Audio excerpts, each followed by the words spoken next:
இல்ல மன்னராட்சி ஒழிக்கப்படணும் அப்படின்னா 2024 நாடாளுமன்ற தேர்தலில் விசிக திமுக கூட்டணி தற்கொலைங்கிறது ஒரு அதிகபட்ச வார்த்தை. ஒரு அமைச்சர் அந்த வார்த்தையை பேசியிருக்கூடாது. அமைச்சர் பதவி ஒரு குடும்பமா வாழ்ந்துட்டு இருக்க ஒரு வீட்டில் போய் அடுத்த முன்னாடி கையை பிடிச்சிருக்கிற மாதிரி தான் நீங்க இந்த கூட்டணிக்குள்ள வந்து அம்பேத்கர் எழுதிய ஐபிசி கிடையாது இன்னைக்கு. இது பேசுவாரா விஜய்? சொல்லுங்க விஜய் ப்ரோ. ஒரு தேர்தலை கூட சந்திக்காத, ஒரு களத்துக்கு கூட போகாத ஆதவர்கள் அதை பற்றி பேசலாம்.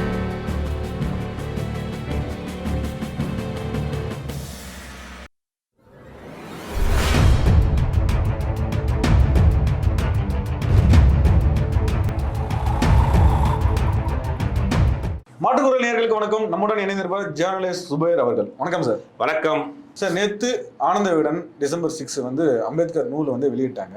இதுல ஆதவ அர்ஜுனா பேசியிருக்காரு, மன்னராட்சி ஒழிக்கப்பட வேண்டும் அப்படின்லாம் பேசியிருக்காரு.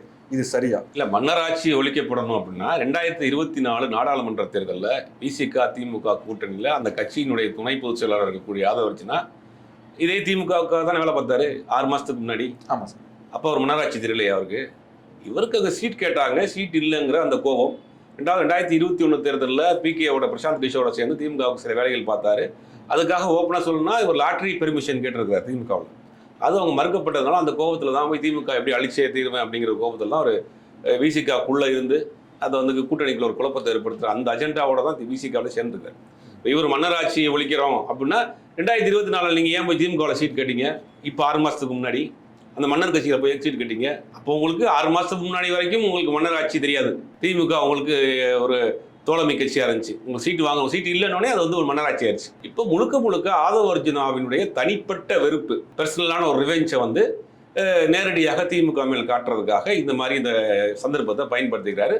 அதை விஜய் வந்து அதை வந்து ஒரு டூலாக பயன்படுத்துறாரு, அவ்வளோதான். அதே மாதிரி வந்து இப்போ சேகர்பாபு சார் சொல்லியிருக்காரு, களத்திற்கே வராத தற்கூரிகள் இந்த மாதிரிலாம் பேசுதுங்க அப்படின்னு ஒரு வார்த்தை சொல்லிடுறாரு. யாரை சொல்லியிருக்காரு? தற்கொலைங்கிறது ஒரு அதிகபட்ச வார்த்தை. ஒரு அமைச்சர் அந்த வார்த்தையை பேசியிருக்கக்கூடாது. அமைச்சர் பதவி அப்படிங்கிறது கட்சி நிர்வாகிகள் பேசலாம்.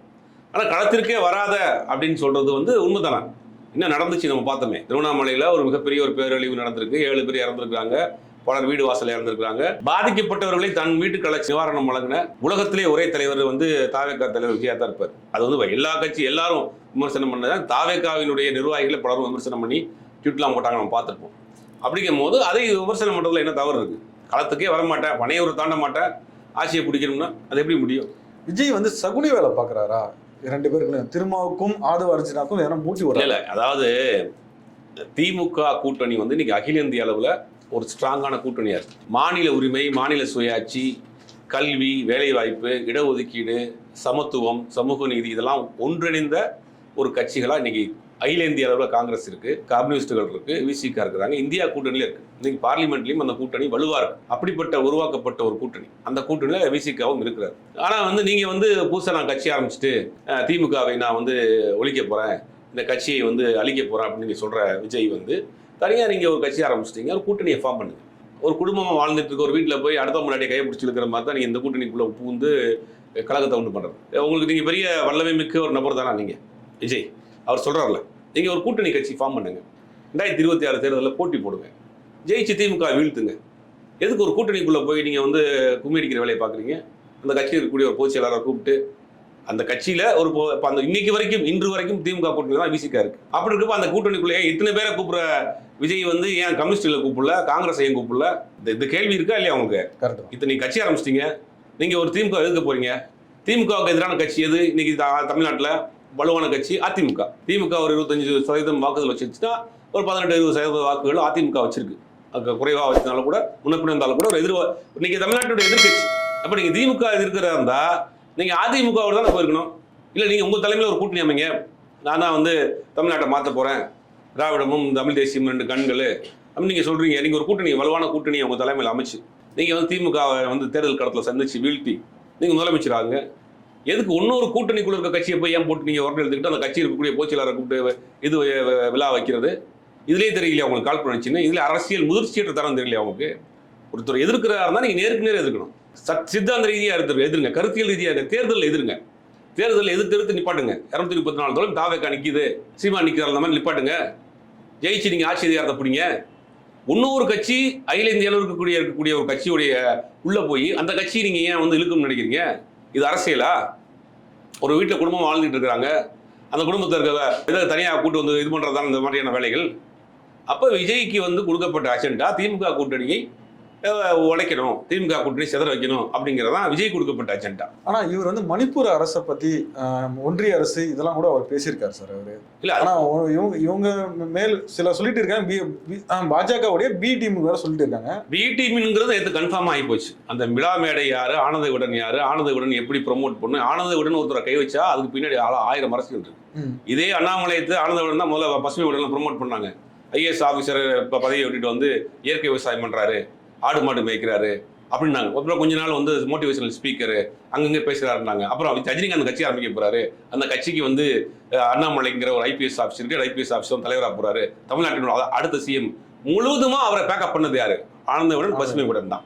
இப்போ அதே வேலை தான் விஜய் வச்சு பண்ணுறது. திமுகவை எதிர்க்கணும். ஒரு காலத்தில் வந்து வைகோ வந்து திமுக வெளியில் போகிறப்ப வைகோவுக்கு சப்போர்ட் இருந்துச்சு ஆனந்த விகடன். திமுகவை யாரெல்லாம் எதிர்க்கிறாங்களோ அவங்களுக்கு பேக்கப்பாக வேலை செய்யக்கூடிய வேலையை தான் ஆனந்த விகடன் காலங்காலமாக செஞ்சிருக்கு. அதே நேரங்களில் திமுக நெருக்கமாக இருக்கிற மாதிரியும் காமிச்சுக்கிறாங்க. அதான் அவர்களுடைய அரசியல். அதைத்தான் இன்னைக்கு விஜய் வச்சு அந்த மேடையில் எடுத்தாங்க. அந்த வாய்ஸ் ஆஃப் காமனும் அந்த ஆனந்த விகடன் சேர்ந்து தான் அந்த புத்தகத்தை வெளியிட்டு இருக்கிறாங்க. அந்த புத்தக வெளியீட்டு விழாவில் முதல்ல கட்சியினுடைய துணை பொதுச் செயலருக்கு ஆதரவு வருச்சுன்னா தலைவர் வரலங்கிறாரு. அப்புறம் நீங்க அந்த தலைவர் வரல, விஜய் வர்றதுனால தலைவர் வரதுனால தலைவர் முக்கியமா விஜய் முக்கியமா? அப்ப நீங்க விஜய் கட்சியே போய் சேருங்க. ஏன் ஒரு கட்சிக்குள்ள உட்காந்துக்கிட்டு குழப்பம் பண்ணிட்டு இருக்கீங்க? கூட்டத்தில் வந்து விசிகா கொடிலாம் நான் நிறைய பார்த்தேன் சார். இப்போ வந்து திருமா வரவில்லை, ஆனா விசிகா கொடிலாம் அங்கங்க இருந்தது. அதே மாதிரி ஒடுக்கப்பட்ட மக்களுக்காக குரல் கொடுத்த திருமாவுக்கு இப்போ குரல் கொடுக்க ஆள் இல்லைங்களா? ஏன் குரல்? அவர் குரலே பெருங்குரலுங்க. இந்திய அளவுக்கும் இருக்கக்கூடிய தலித்திய தலைவர்கள்ல இன்னைக்கு ஆளுமை மிக்க ஒரு தலைவர் திருமாவளவன். இன்னைக்கு அவருடைய தேவை வந்து இந்திய அளவில் தேவைப்படுது. இன்னைக்கு இந்திய அளவில் ஒரு தலைவரை உருவாக்கிட்டு இருக்காரு. இந்தியா கூட்டணியில் மிகப்பெரிய ஒரு ரங்கமா இருக்கிறாரு. அகில இந்திய அளவில் இருக்கக்கூடிய இன்னைக்கு யாரு தலித் தலைவர்கள் இந்திய அளவில் யார் இருக்கா? ஒரு காலத்தில் கன்சிராம் இருந்தார், மாயாவதி இருந்தாங்க.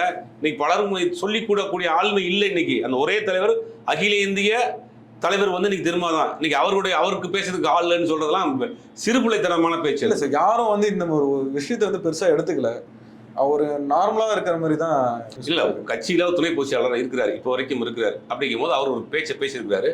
அவர் உயர்மட்ட குழு கூட்டம் கூட்டி நாளைக்கு அதை பத்தின கருத்துக்கள் கேட்டு அவர் நீக்கிறதுக்கு உண்டான வேலைகள் செஞ்சுட்டு இருக்கிறார் தான் தகவல் சொல்றாங்க. ஆதவ அர்ஜுனா நீக்கப்படுவார், கண்டிப்பா நீக்கப்படுவார். ஆதவ அர்ஜுனா வந்து கண்டிப்பாக விசிகாவிலிருந்து நீக்கப்படுவார், மிக விரைவில் நீக்கப்படுவார். சார் ஆதவ அர்ஜுனா வந்து அங்க இருக்கிற மாவட்ட செயலாளருக்கு, விசிகா மாவட்ட செயலருக்கு அமௌண்ட் எல்லாம் கொடுத்து ஒரு இதுவா செட்டில் பண்ணி வச்சிருக்கேன், இந்த மாதிரி நியூஸ்லாம் கொஞ்சம் போயிட்டு இருக்கு. அதாவது விசிகாவுக்கு அப்படிங்கிறது தமிழ்நாட்டில் வந்து சாதிகள் தாண்டி அவர் சாதிய தலைவராக முதல்ல பார்க்கப்பட்டது திருமாவளவன். இப்போ அப்படி இல்லை. இன்னைக்கு வந்து காமனா எல்லாரும் ஏற்றுக்கொள்ளக்கூடிய ஒரு ஆளுமை மிக்க ஒரு தலைவரா, பொது தலைவர், ஒரு முதிர்ச்சியுள்ள ஒரு அரசியல்வாதியாக பார்க்கப்படுறாங்க. நீங்க எந்த இடத்துலையும் தரம் சார்ந்த வார்த்தைகளையோ அவசரப்பட்டு பேச்சோ, அந்த மாதிரி நீ காலையோட ஒரு பத்திரிகையாளர் சந்திப்பு ஏர்போர்ட்ல பேசுறாரு. அவர் கேட்கக்கூடிய கேள்விகள்லாம் சில கேள்விகள் கோபுரமான நிதானமா நிறுத்தி அதுக்கு உண்டான பதில சொல்றாரு. அப்போ ஒரு முதிர்ச்சியான ஒரு ஆளுமை மிக்க ஒரு அரசியல் தலைவராக, நாகரீகமான அரசியல் தலைவராக, அனைவரும் ஏற்றுக்கொள்ளக்கூடிய ஒரு தலைவராக திருமாவளவன் இருக்கிறார். அப்போ அந்த திமுக அவருக்குன்னு ஒரு பெரிய வாக்கு வங்கியை உருவாக்கி வச்சிருக்காரு. திமுக கூட்டணியில் ஒரு முக்கியமான ஒரு பார்ட்டியா இருக்கிறார். அவர் என்ன சொல்ற, திருமாவளவன் நாங்க எல்லாம் சேர்ந்து உருவாக்குனது, நாங்கெல்லாம் சேர்ந்து உருவாக்குன கூட்டணி இது அப்படின்னு இருக்கிறப்ப அகில இந்திய அளவில் அவரை வந்து அங்கிருந்து கலெக்டருக்கு பல முயற்சிகள் பண்ணாங்க. ஒன்று அவரை வந்து பல பதவிகளை கொடுத்து கூப்பிட்டு பார்த்தாங்க, முடியல. பல பேரங்கள் பேசப்பட்டது, முடியல. இப்போ என்ன பண்ணா கட்சிக்குள்ள ஒரு குழப்பத்தை ஏற்படுத்துறதுக்கு அந்த கட்சியுடைய ஒருத்தர் பொதுச் செயலாளர் உள்ள இவங்களே அனுப்பப்பட்டு உள்ளுக்குள்ள இருந்து சில வேலைகளை பண்ணி அது 6 மாசத்துல வெட்ட வெளிச்சமாகி போச்சு. இதையெல்லாம் அவர் எப்படி ஹேண்டில் பண்ணணும்னு தெரியும். இன்னைக்கு வந்து திருமாவளவன் அவர்கள் இன்னைக்கு அகில இந்திய அளவில் ஒரு தலைவராக உருவாகி கொண்டு இருக்கிறார். அகில இந்திய தலித் கூட்டமைப்புகளுக்கு ஒரு முக்கிய ஐக்கானா இருக்கிறார். இன்னைக்கு பாராளுமன்றத்தில் பாதிக்கப்பட்ட மக்கள் யாராக இருந்தாலும் சாதி மதங்களை தாண்டி குரல் கொடுக்கக்கூடிய ஒரு தலைவராக இருக்கிறார். அவருக்கு ஆதவ அர்ஜுனா மாதிரி ஆளையா ஹேண்டில் பண்றது ரொம்ப ரொம்ப ஈஸி.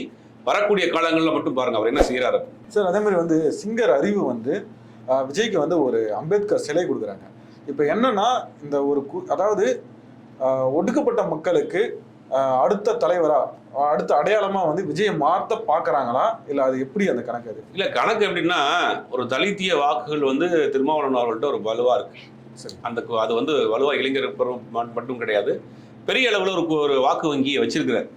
அப்போ அதுல இருந்து ஒரு ஆளை வந்து அங்க இருந்து பிரிக்கணும். அப்ப விஜய்க்கே தெரியும் நம்ம வந்து வர்ற தேர்தலில் முதலமைச்சர் ஆக முடியாதுன்னு விஜய்க்கே தெரியும். எவ்வளவு பெரிய கூட்டணி அமைஞ்சாலும் 26 தேர்தலில் விஜய் முதலமைச்சர் நல்ல ஒரு கூட்டணி அமைஞ்சா அவர் ஒரு எம்எல்ஏ ஆகலாம் அதிகபட்சமா. அதுதான் யதார்த்தமான கலவரம். இவங்க சொல்ற மாதிரி நடுங்கியது திமுக, கழிஞ்சது பாமக போட்டுட்டு இருக்க மாதிரி அந்த மாதிரி எந்த இதுவும் கிடையாது. விஜய்க்கு நன்றாக தெரியும். ஒரு 4-5% வாங்க, அதிகபட்சம் ஒரு 6% ஓட்டு வாங்குவார். கூட்டணி கட்சியோடு சேர்ந்தா இவர் ஏதாவது ஒரு தொகுதியில் ஒரு எம்எல்ஏ ஆகலாம். இதுதான் அவருடைய கலை நிலவரம். அப்படிங்கும் போது அங்கே இருக்கக்கூடிய திருமாவளவன் இருக்கக்கூடிய அந்த இளைஞர்கள் இருக்காங்க இல்லையா, அந்த வாக்குகளை விஜயை வச்சு பிரிக்கிறது, அந்த வேலையை தான் செய்கிறாங்க. விஜயை ஒரு ஸ்பாயிலராக பயன்படுத்துவாங்க. பிஜேபியோட ஸ்ட்ராட்டஜி என்னன்னா, ஒவ்வொரு மாநிலத்திலையும் அவர்கள் வீக்காக இருக்கிற மாநிலத்தில் எதிர்க்கட்சிகளுக்கு விழுகக்கூடிய வாக்குகளை சிதறக்கூடிய வேலையை செய்வாங்க. இப்போ திருமாவளவன் கூட இருக்கக்கூடிய இந்த இளைஞர்கள் வாக்கை விஜயை வச்சு பிரிக்கணும் அப்படிங்கிறது அவருக்கு கொடுக்கப்பட்ட அஜெண்டா. அதுக்காக தான் விஜய் பண்ணுறாங்க. அறிவு பாணியான ஒரு பாடகர்கள் வந்து உற்சாகம் இதில் கலைஞர்கள் எப்பயுமே உற்சாக மீதியில் தான் இருப்பாங்க. அப்போ ஒரு மேடையில் பேசுகிறாரு, ஆல்ரெடி அந்த ஆல்பம்த்தையும் பாடியிருக்கிறாரு. அப்போ அந்த டீமில் ஒரு நபராக இருக்கிறாரு. அவர் அம்பேத்கருடைய சிலையை வந்து ஒரு அன்பளிப்பாக கொடுக்குறாரு. இதெல்லாமே ஒரு ஸ்கிரிப்டடாக இருந்தாலும் கூட நீங்கள் கொடுக்கணும் அப்படின்னா கூட அப்போ அந்த வாக்குகளை வந்து விஜயை வச்சு சிதறடிக்கக்கூடிய வேலை செய்யணும். புதிய வாக்காளர், தலித் வாக்குகள்லேயே இளம் வாக்காளர் இருக்காங்க இல்லையா, அந்த வாக்குகளை வந்து விஜயை வச்சு செய்யணும். அம்பேத்கரை இவர் தான் தூக்கி பிடிக்கிறார், அம்பேத்கரனுடைய கலையுள்ள வாரிசே விஜய் தான் அப்படிங்கிற மாதிரி அடுத்தடுத்து ஆர்டிக்கல்லாம் வரும். இனிமேல் வீடியோ கூட போட்டாங்க. புக்கு அரசியல் சாசனத்தை வந்து விஜய் கிட்ட வந்து அம்பேத்கர் கொடுக்குற மாதிரிலாம் வீடியோ இருக்கு. சரி, இந்த மாதிரி நிகழ்ச்சிலாம் வந்து அந்த இப்ப சொன்னீங்களா தலித்திய ஓட்டுகள் வந்து பிரிக்கப்படுமா? இதுக்கு வாய்ப்பு இருக்கா? இல்ல, தலித்திய ஓட்டுகளை திருமாவளவன் அவர்கள் அரசியல் படுத்தி வச்சிருக்கிறார். நீங்க அவ்வளவு சீக்கிரம் அந்த வாக்குகளை பிரிக்க முடியாது. திருமாவளவன் அவர்கள்ட்ட ஒரு மேடையில பேசுறாரு, நான் வந்து யாருக்கும் சைக்கிள் வாங்கி கொடுக்கல, நான் வந்து யாருக்கும் 10 கிலோ அரிசி வாங்கி கொடுக்கல, நான் வந்து யாருக்கும் வந்து ஒரு தையல் மிஷின் வாங்கி கொடுக்கல. அப்போ நீங்கள் கட்சி தலைவராக இருக்கீங்க, எம்பியாக இருக்கீங்க, என்ன செஞ்சுருக்கீங்க உங்கள் பின்னாடி வரக்கூடிய தொண்டர்களுக்கு? அவர்களையும் நான் அரசியல் படுத்திருக்கேன். அரசியலை எப்படி பார்க்கணும்னு நான் வந்து ட்ரெயின் பண்ணி வச்சுருக்கேன். நீங்கள் அவ்வளோ சீக்கிரம் அந்த வாக்குகளை நீங்கள் வந்து போகிற போக்கில் பிடிச்சிட்டு போக முடியாது. புதிய வாக்காளர் இருக்காங்கல்ல, 18-19 வயசுக்குள்ள இருக்கக்கூடிய அந்த தம்பிகளுக்கு வந்து தம்பிகளுக்கு வந்து புரிதல் இருக்காது. அவங்க இந்த பாட்டு, ஆட்டம், பாட்டம் இந்த மாதிரியான ஒரு அந்த வாக்குகளை தான் விஜயை வச்சு பிரிக்கிறதுக்கு உண்டான ஏற்பாடுகள் பண்ணுறாங்க. அதுவும் காலப்போக்கில் மாறும். அதே மாதிரி வந்து டைரக்டா வந்து விஜய் வந்து திமுகவை அட்டாக் பண்ணியிருக்காரு. என்ன சொல்லியிருக்காருன்னா, கூட்டணி இருமாப்புடன் இருக்கீங்க, அவங்கள வச்சு 200 அடிச்சிடலாம். அப்புறம் வந்து சம்பிரதாய அறிக்கைன்னு ஒரு வார்த்தை, அதை என்னமோ வந்து சாதாரணமா சொல்லிட்டு போறாரு. இது எப்படி சார் பார்க்கப்படுது? முதல்ல 200 இருமாப்பில் இருக்கிறீர்கள் அப்படின்னு பேசுறாரு. 200 என்கிற இருமாப்பு கிடையாது, 200 என்கிற மக்கள் மேல் உள்ள நம்பிக்கை. இந்த 3.5 ஆண்டுகள்ல திமுக அரசாங்கம் செய்திருக்கக்கூடிய நலத்திட்டங்கள். 2021 ஆட்சிக்கு வந்தாங்க. கிட்டத்தட்ட அதுக்கு ஒரு 150 தொகுதிகளில் வெற்றி பெற்றாங்க. அதே இது 2024 நாடாளுமன்ற தேர்தலில் 40க்கு 40 வெற்றி பெறாங்க. அப்போ இந்த 3 ஆண்டு கால ஆட்சியில் மக்கள் கொடுத்த ஒரு அங்கீகாரமாக தான் 2024 நாடாளுமன்ற தேர்தலில் பார்க்கணும். அந்த நம்பிக்கையில் ரெண்டாவது, இன்னைக்கு தமிழ்நாட்டில் இருக்கக்கூடிய எந்த கடைக்கோடி கிராமத்துக்கு போனாலும் சரி, அரசின் திட்டங்கள் ஏதாவது ஒரு வீட்டில் இருக்கும். ஏதாவது ஒரு ஸ்கீம் வந்து ஒரு பணமோ இல்லாட்டி வேற ஏதாவது படிப்போ மெடிக்கல்தோ ஏதாவது ஒரு திட்டங்கள் போயிருக்கும். மகளிர் பேருந்து, மகளிர் உரிமை தொகை, கல்லூரியில் படிக்கக்கூடிய மாணவ மாணவிகளுக்கு 1000 ரூபாயா இருக்கட்டும், ஏதாவது ஒரு திட்டம் வந்து தமிழ்நாட்டில் நீங்கள் கடைக்கோடி கிராமத்துக்கு போனால் கூட ஒரு வீட்டுக்கு அரசின் திட்டம் ஒன்று போய் சேர்ந்துகிட்டே இருக்கு. அப்படிங்கும்போது மக்களுடைய நம்பிக்கை பெற்ற ஒரு அரசாக இருக்கிறது. அதனுடைய வெளிப்பாடாக தான் 2024 40 தொகுதி ஜெயிச்சாங்க. அந்த அடிப்படையில் 40க்கு கால்குலேட் பண்ணி பார்க்க 200 தொகுதிக்கு மேலே ஜெயிக்கலாங்கிறது ஒரு ஸ்ட்ராட்டஜி இருக்கு. அந்த அடிப்படையில் மக்கள் மீது உள்ள நம்பிக்கை, அரசின் மீது உள்ள நம்பிக்கை, மக்கள் அரசின் மீது வச்சிருக்கக்கூடிய நம்பிக்கையை வந்து கால்குலேட் பண்ணி 200 தொகுதியில் நாங்கள் ஜெயிப்போம் அப்படிங்கிற ஒரு வார்த்தை சொல்றாங்க. இதுல எங்க இருமாப்பு இருக்கு? பாஜக 400 தொகுதியில் ஜெயிப்போம்னு சொல்லிச்சு, அதெல்லாம் இருமாப்பா? நீங்க அதை பேசிருக்கணுமாப்பா? அப்ப அந்த நேரத்தில் நாங்கள் 400 தொகுதியில் ஜெயிப்போம்னு சொன்ன பாஜகவை பார்த்து நீங்க இதே மாதிரி சொல்லியிருப்பீங்களா? அப்ப அவர் வந்து ஒன்றிய அரசு என்னமோ பார்த்தீங்கன்னா லைட்டாவும் டிஎம்கே அரசை வந்து ஹெவியாவும் அட்டாக் பண்ற மாதிரி தெரியுது. ஒன்றிய அரசை ஊர்கா மாதிரி தாக்குதல் தொட்டுக்குவார். லைட்டா தொட்டு பேசும்போது லைட்டா தொட்டு. மணிப்பூர் கலவரம் எத்தனை வருஷமா நடந்துகிட்டு இருக்கு? 2 வருஷம் நடக்குது. இவ்வளவு நாள் வாயில் என்ன வச்சிருந்தாரு விஜய்? இவ்வளவு நாள் ஏன் பேசல? மணிப்பூர் கலவரம் இன்னைக்கா நடக்குது? இல்ல சார், இவ்வளவு நாள் பேசுங்க. கட்சி ஆரம்பிச்சிருங்க, ஒரு வருஷம் ஆச்சுல. மணிப்பூர் கலவரத்துக்கு யாரு காரணம்? அதை பேசுங்க. பிஜேபி அரசு. அங்க யாரு ஆட்சியில் இருக்காங்க? அதை பேசுங்க. மணிப்பூர்ல கலவரம் நடக்குது, மணிப்பூர்ல வந்து பாத்தீங்கன்னா பத்தி எரியுது. நம்ம தலைவர் யார் பண்றது? அதை சொல்லியா? மணிப்பூர்ல கலவரம் நடக்குது, கலவரத்துக்கு காரணம் யாரு? அதை பேச முடியுது அவங்களால? ஒரு நேர்மையான ஒரு தேர்தல் நடக்கணும், ஜனநாயகத்தை காப்பாற்றணும், தேர்தல் ஆணையர்களை எல்லாரும் சேர்ந்து வந்து தேர்ந்தெடுக்கணுங்கிறாரு. தேர்தல் ஆணையர்களை உச்சநீதிமன்ற நீதிபதி, எதிர்கட்சி தலைவர், ஆளும் கட்சி உறுப்பினர்கள் எல்லாம் சேர்ந்து தான் தேர்தல் ஆணையர் தேர்ந்தெடுக்கக்கூடிய ஒரு சட்டம் இருந்துச்சு. அந்த சட்டத்தை மாற்றி அது தேர்தல் ஆணையம் தேர்ந்தெடுக்கக்கூடிய இதுல வந்து உச்சநீதிமன்ற நீதிபதி நீக்கினது யாரு? பிஜேபி அரசு. ஆமா, அதை பேசணுமா இல்லையா? அப்புறம் எப்படி தேர்தல் ஜனநாயகத்தை கேலி கூத்தாக்குனது யாரு? அதை பேசுங்க. அதே மாதிரி அரசியல் சாசனத்தை அடியோட மாத்தணும்னு நினைக்கிறது பிஜேபி அரசு சார். மாத்திட்டாங்க. இன்னும் நிறைய அம்பேத்கருடைய புத்தகத்தை வாங்குறாரு, அந்த புத்தகத்துல ஐபிசி இருந்துச்சு. ஐபிசி இருக்கா? அம்பேத்கர் எழுதிய ஐபிசி கிடையாது இன்னைக்கு. இதை பேசுவாரா விஜய்? சொல்லுங்க விஜய் ப்ரோ. எதுவுமே தெரியாம திமுகவை மட்டும் நீங்க காலி பண்ணணும், திமுகவை வந்து சலசலப்பு பண்ணணும். அப்படி திமுக களத்துக்கு போங்க, மக்கள்கிட்ட போய் சொல்லுங்க, மக்கள்கிட்ட போய் பேசுங்க. மக்கள் ஓட்டு போட்டு அவங்க முதலமைச்சராங்க. எப்பயாவது அறிக்கை கொடுக்குறாங்க. அறிக்கைங்கிற சம்பளம் யார் அதிகமாக அறிக்கை கொடுத்து கண்ணாடி பார்த்து பேசியிருக்காரு? அறிக்கை கொடுத்து அரசியல் செய்யக்கூடிய ஒரே நபர் விஜய் தான். விஜயை பத்தி ஃபாலோ பண்ணக்கூடிய எல்லாருக்குமே தெரியும். எல்லாத்துக்குமே ஒரு அறிக்கை தான். களத்துக்கே போகாத ஒரு தலைவர்னா விஜய் தான். கட்சி ஆரம்பிச்சு ஒரு வருஷமாயும் களத்துக்கு போகாத ஒரு தலைவர் விஜய் தான். எத்தனை பத்திரிகையாளர் சந்திப்பு நடத்திருக்கிறாரு, எத்தனை பொதுமக்களை சந்திச்சிருக்கிறாரு.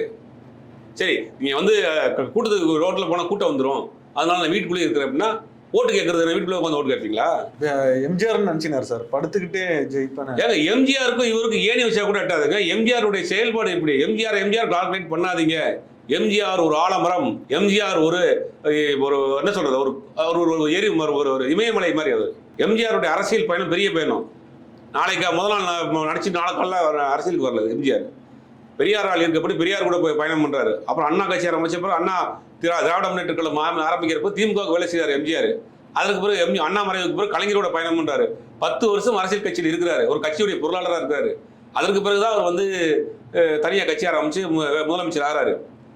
எம்ஜிஆர் வரலாறு தெரியாம எம்ஜிஆர் நினைச்சு எம்ஜிஆர் ஒரு பாட்டில் முதலமைச்சர் ஆனாரா? 10 வருஷம் அரசியல் பயணம் பண்ண ஒரு எம்ஜிஆர் 10 வருஷம் அரசியல் கத்துக்கிட்டு தான் அப்புறம் ஒரு கட்சி ஆரம்பிக்கிறாரு. உங்களுக்கு நாளைக்கு முதல் பாட்டில் பிரச்சாரம், அடுத்த பாட்டில் சிஎம்னா படமா? இது முழு திராவிட சித்தாந்தமும் தாவகே கிட்ட தான் இருக்கு, டிஎம்கே கிட்டலாம் இல்லைன்ற மாதிரி ஒரு சில இதுலாம் ஸ்பீச்லாம் விட்டுருக்காரு. தான் தான் வந்து முழு திராவிட கொள்கையே கையாண்டு இருக்கானே. இது எப்படி கரெக்டா? இல்ல பண்றாங்களா? தமிழ்நாட்டில் பாஜகவுக்கு எதிரான வாக்குகளை சிதறக்கூடிய வேலைகளை ஒவ்வொரு காலகட்டத்திலையும் தமிழ் தேசியங்கிற முகத்தில் ஒரு சில பேர் இறக்கி பார்த்தாங்க. பட் அது பெருசாக ஈடுபடலை. அடுத்து ஆன்மீக அரசியல்னு ஒருத்தர் இறக்கி பார்த்தாங்க, அது கருவிலே கலைஞ்சு போச்சு. இன்னொருத்தர் மையம் வந்தார், அவர் மைய நீரோட்டத்தில் போய் சேர்ந்துட்டார். இப்போ புதுசாக வந்து இது எந்த ஃபார்முலாமே ஆன்மீக அரசியல், தமிழ் தேசியம், மையம் எதுவுமே தமிழ்நாட்டில் சரியாக வந்து ஒர்க் அவுட் ஆக மாட்டேங்குது. தமிழ்நாட்டில் என்னடா ஸ்ட்ராங்காக இருக்குது? பெரியார் அம்பேத்கர் தான் ஸ்ட்ராங்காக இருக்காங்க. அப்படி திராவிடம் 2.0 அப்போ ஒருத்தர் ஒரு இளைஞர் இறக்கு அப்படின்னு இறக்கப்பட்டவர் தான் விஜய். அப்போ திராவிட சித்தாந்தம் தமிழ்நாட்டில் 50 வருஷம் ஒரு பவர்ஃபுல் சித்தாந்தமாக இருக்குது, மக்களுடைய ஏற்றுக்கொள்ளக்கூடிய சித்தாந்தமாக இருக்குது. அந்த ஐடியாலஜியை மக்கள் புரிஞ்சிருக்கிறாங்க. இன்னைக்கு திராவிட சித்தாந்தத்தினுடைய திட்டங்கள் தான் நீங்கள் இந்திய அளவில் போகுது. பாஜக ஏறக்குறைய திராவிட சித்தாந்தத்துக்கு வந்துருச்சுன்னு நினைக்கிறேன். ஏன்னா மகாராஷ்டிரா தேர்தலில் வந்து ஏறக்குறைய மகளிர் உரிமத்தையாக இருக்கட்டும், பஸ் இலவச பேருந்தாக இருக்கட்டும், எல்லாமே இங்கே கொடுக்குறத காப்பி பண்ணி தான் அங்கே கொடுத்துட்டு இருக்காங்க. அப்போ இந்த சக்ஸஸ்ஃபுல் ஃபார்முலாவாக இருக்குது. அப்போ இந்த ஆன்மீக அரசியல், மையம், தமிழ் தேசியம் யாரையும் இறங்கி பார்த்தா ஒன்றும் ஒர்க் அவுட் ஆகல. இப்போ திராவிட அரசியல்லையே ஒரு வெர்ஷன் இறக்கு 2.0 அப்படின்னு ஒரு இளைஞர், ஒரு ரஜினி, இவரை கொண்டு இறக்கணும். ரஜினிகாந்த் வச்சு இறக்கி பார்த்தாங்க, கமல்ஹாசன் இறக்கி பார்த்தாங்க, விஜய் இறக்கி இருக்கிறாங்க. இவரும் காணாமல் போவார், அவ்வளோதான். அதே மாதிரி வந்து ஆதவ அர்ஜுனா ஒரு ஸ்டேட்மெண்ட் விட்டுருக்காரு சார், பிறப்பால் முதலமைச்சர் உருவாகக்கூடாதுன்னு சொல்றாங்க. இந்த ஸ்டேட்மெண்ட் கரெக்டா? அவர் சொல்ற மாதிரி தான் நடந்துட்டு இருக்கா? இல்ல, பிறப்பால் ஒருத்தர் முதலமைச்சர் ஆறாரு அப்படின்னா அவர் உதயநிதி ஸ்டாலின் சொல்றாரு. உதயநிதி ஸ்டாலின் வந்து இன்னைக்கு பிறப்பால ஒருத்தர் எத்தனையோ பேரை வந்து அமைச்சராக்கணும், வாரிசுகளை அப்படின்னு எத்தனையோ பேர் முயற்சி பண்றாங்க. ஜெயலலிதா அவர்களுடைய ரத்த சொந்தம் வந்து தீபா. ஜெயலலிதாவுடைய மறைவுக்கு பிறகு ஏறக்குறைய அவங்கள மாதிரியே இருப்பாங்க. அதே மாதிரி எல்லாம் காஸ்டியூம் போட்டாங்க, அதே மாதிரி எல்லாம் இது பண்ணாங்க. நான் தான் அம்மாவுடைய வாரிசு அப்படின்னாங்க. அவங்களால எத்தனை நாள் தாக்கு பிடிக்க முடிச்சு? இல்ல சார், அவங்க வந்ததே இப்ப மறந்துடுச்சு சார். அவங்க அதே மாதிரி வாரிசு அப்படிங்கிறது ஒரு விசிட்டிங் கார்டு தான், செயல்பாடுகள் தான் அவர்களை தக்க வைக்க முடியும். எத்தனையோ வாரிசு, ஜி.கே. வாசன் கூட வாரிசு தலைவர் தான். அவர் என்ன நிலைமையில் இருக்கிறார் இன்னைக்கு? அவர் பிறப்பால வந்து ஒரு ஊப்பனாருடைய பையனா இருக்கிறதுனால தான் அரசியலுக்கு வந்தாரு. இன்னைக்கு அவர் என்ன இருக்காரு, அந்த கட்சி எங்க இருக்கு? அப்ப வாரிசுங்கிறது உள்ள வருவதற்கு ஒரு விசிட்டிங் கார்டு. உதயநிதி ஸ்டாலினை வந்து 1.5 லட்சம் மக்கள் இன்னைக்கு தேப்பாக்கம் திருவல்லிக்கணியில பொதுமக்கள் ஓட்டு போட்டிருக்கிறாங்க. ஒரு தேர்தலை கூட சந்திக்காத, ஒரு களத்துக்கு கூட போகாத ஆதவ அர்ஜுனா அதை பற்றி இப்படி பேசலாம்? 1.5 லட்சம் ஓட்டு போட்டு தேப்பாக்கம் திருவல்லிக்கணி மக்கள் ஏத்துக்கிட்டாங்க. 50 வருஷமா இருக்கக்கூடிய திமுகவினுடைய நிர்வாகிகள் ஏத்துக்கிட்டாங்க, அமைச்சர்கள் ஏத்துக்கிட்டாங்க, சட்டமன்ற உறுப்பினர் ஏத்துக்கிட்டாங்க, நாடாளுமன்ற உறுப்பினர் ஏத்துக்கிட்டாங்க. அவர் அமைச்சராக இருக்காரு, அமைச்சருடைய செயல்பாடு பெருசாக இருக்கு, பல விருதுகளை வாங்குறாரு, இன்டர்நேஷனல் கேம்ஸ் நடத்துறாரு, சிறப்பாக இருக்குன்னு பல பத்திரிகைகள் எழுதுது. இதை வந்து நீங்க எப்படி வாரிசுன்னு சொல்லுவீங்க? வாரிசுன்னு பிறந்ததுனால அவருடைய செயல்பாடு எப்படி இருக்கு, அதை விமர்சனம் பண்ணுங்க. நீங்க வாரிசு நீங்க வாரிசா இருக்கிறதுனால தான் நீங்க ஒரு பெரிய இடத்து மாப்பிள்ளையா இருக்கிறதுனால இங்க இருந்து பேசிட்டு இருக்கீங்க. இல்லையே, நீங்க மார்ட்டின் மருமகனாக இல்லாமல் இருந்தால் உங்க ஆதவ அர்ஜுனா யாருக்கு தெரியும்? இப்போ நீங்களே உங்க பேக்ரவுண்ட் என்ன? இதே ஆதவ அர்ஜுனா மார்ட்டின் அவர்களுடைய மருமகனா இல்லாம இருந்தா இந்த மேடையில விஜய் பக்கத்துல உட்கார முடியுமா? யாருக்குமே தெரியாது. தெரியாதுல்ல. அப்ப நீங்க யாரு? நான் சாமானிய வீட்டுல இருந்து வந்த சாமானிய வீட்டுல தான் வந்தீங்க. யாருடைய மருமக? அப்ப இதெல்லாம் வந்து காழ்ப்புணர்ச்சியில, வயிற்றெரிச்சல்ல, அவருக்கு தனிப்பட்ட முறையில் இருக்கக்கூடிய பகையில இதை பேசிட்டு இருக்கு. டிஎம்கே வெர்சஸ் தமிழக வெற்றி கழகம், இந்த ஒப்பீடு சரியா? இது ஒப்பீடே தவறு. மடுவுக்கும் மலைக்கும் உள்ள ஒப்பீடு. திராவிட முன்னேற்ற கழகம்ங்கிறது இன்னைக்கு ஆட்சியில் இருக்கக்கூடிய ஒரு கட்சி, பல முறை ஆண்ட கட்சி, ஒரு பாரம்பரியமான கட்சி, கணிசமான வாக்கு வங்கியில வச்சிருக்க கட்சி, மக்கள் செல்வாக்கு உள்ள ஒரு கட்சி, ஒன்றும் களத்துக்கே போகாத ஒரு தலைவர், ஒன்றும் மக்கள் செல்வாக்கு என்னன்னு தெரியாத ஒரு தலைவர், என்ன பெர்சன்டேஜ் ஓட்டு இருக்குன்னு தெரியாத ஒரு கட்சியை வந்து இந்த ஒப்பீடு வைக்கிறதே தப்பு. எப்படி ஒப்பீடு இருக்கும், சரியா இருக்கும் சொல்லுங்க? இப்போ நீங்கள் அதிமுக திமுக ஒப்பீடு சொன்னால் ரைட்டு, அதுவும் ஆண்ட கட்சி, இதுவும் ஆண்ட கட்சி, அதுக்கு வாக்கு வங்கி இருக்குது, இது வாக்கு வங்கி இருக்குது அப்படின்னா அந்த ஒப்பீடு சரியா இருக்கும். அதிமுக திமுகவான்னு அதிமுக டிவிக்கேன்னா ஒன்றும் இந்த இவங்க களத்துக்கே போகலையே, இவங்க பெர்சன்டேஜ் என்னன்னு தெரியலையே. அப்போ இந்த ஒப்பீடே தப்புன்னு நான் சொல்கிறேன். சார், தகவலை பகிர்ந்தமைக்கு ரொம்ப நன்றி சார்.